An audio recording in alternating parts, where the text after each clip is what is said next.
Senator, tell me about what your impression is from the White House, from the president, as to whether or not this thing is ever going to come together. Well, Andrea, at a reception that the president hosted for the Democratic caucus earlier this week, he was quite forceful in saying, don't listen to the public statements by the supreme leader of Iran to get your insights into what I, as president, will or will not support. Listen to me.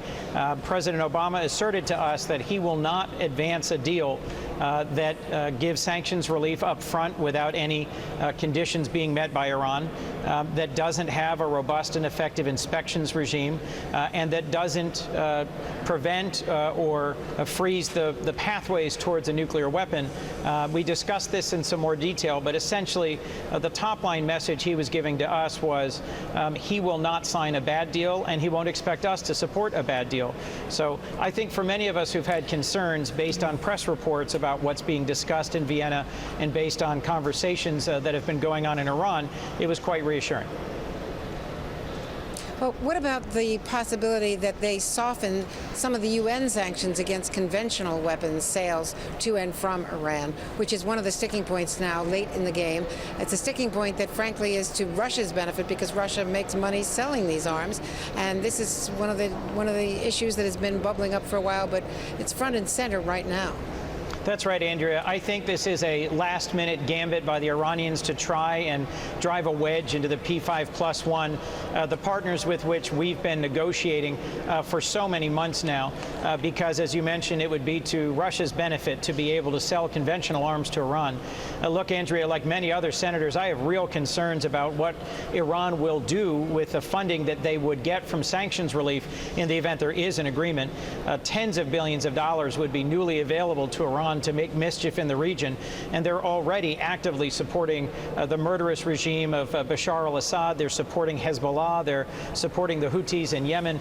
And the idea that we would accept a relaxation of the arms embargo, which was imposed on Iran not because of their illicit nuclear weapons program, but because of their support for terrorism, strikes me as just nonsensical. My understanding is that the American position in the negotiations is that that's a non-starter, and I see this really as an Iranian effort to try and drive a wedge between what has been a very solid and unified negotiating team by the United States and its European allies and China and Russia.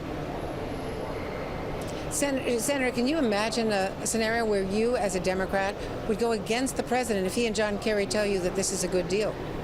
I can imagine a scenario where I would look at the deal and reach my own conclusions that it was not strong enough. That's my job as a senator, is to exercise my own independent judgment.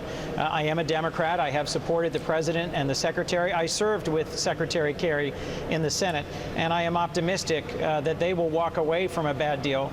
But there's plenty of reasons to be concerned.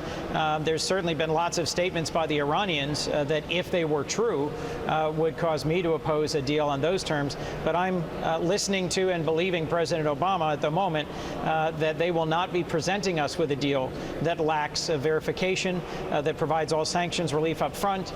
An additional concern, Andrea, that I've had is the limits, the controls on centrifuge research and development past the 10th year of an agreement. I am concerned that, as initially discussed, the framework of this deal might allow Iran too much freedom to build a nuclear enrichment capability in the long term, and thus present some real threats to the region that some of our allies would insist on a more robust nuclear enrichment and R&D capability.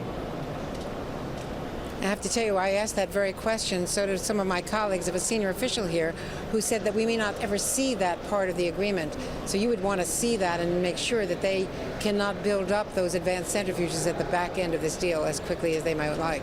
That's right. Andrea, I've asked for and gotten classified briefings by Secretary Moniz, by a number of America's most sophisticated and capable nuclear research scientists, so that I'm better informed about what's possible and what's at risk here in centrifuge R&D.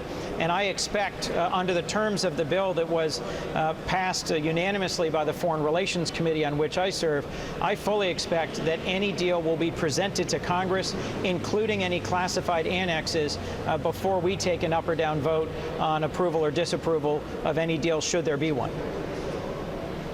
Chris Coons, Senator, thank you very much, Senator Coons. Appreciate it. Thank you, Andrea.